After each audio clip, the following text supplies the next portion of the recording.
আসসালামু আলাইকুম রহমতুল্লাহি ওবরাকাতু। এই লোকটা পায়ে সমস্যা, হাঁটতে পারে না, ছোট্ট একটা গাড়ি বানিয়ে লইছে, তারপরও ব্যবসা করে, মানুষের দ্বারা হাত পাতে না, ব্যবসা করে খায়। এই লোকটার তার মুখ থেকে জীবন বিস্তারিত শুনবেন কি সমস্যার কারণ হয়েছে। আমি এমন সময় যে হের দোকানের সামনে গেছি, হে আইয়ে পোষে নাই।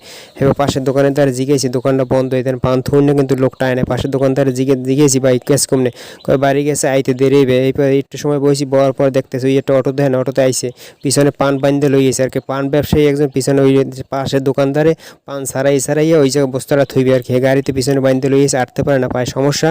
হের মুখ দিয়ে একটু শুনবো কী কারণে পায়ে সমস্যা হয়েছে, আটতে পারে না, ব্যবসা করে খায়, মানুষের দ্বারা হাত পাতে না এই দেন। হপায় আইয়ে পড়ছে দোকানে বইছে, বওয়ার পরে এখন জিগাইতে আসি ভাই আপনি কী সমস্যাগুলো সব করেন, ইনশাল্লাহ কইবে। এখন শোনেন পায়ে সমস্যা হয়েছে কীভাবে?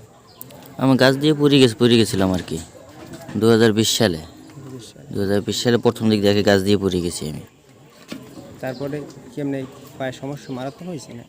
আমার মেরুদণ্ডের সমস্যা হয়েছে আর কি, মেরুদণ্ডের রক ছিঁড়ে গেছে, স্পাইনাল কর্ড ছিঁড়ে গেছে, এই জন্য পাওয়া অবশ্যই হয়ে গেছে দুইটা। ডাক্তাররা কি বলছে?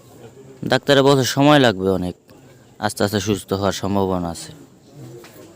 কত বছর আগে ঘটনা? 2020 সালে, এই 5 বছর। বাড়িতে ছিলেন কত বছর? উম, বাড়িতে তো এই 4 বছর, 1 বছর হাসপাতালে ছিলাম আর কি। তারপরে এই ব্যবসা শুরু করছেন? জি।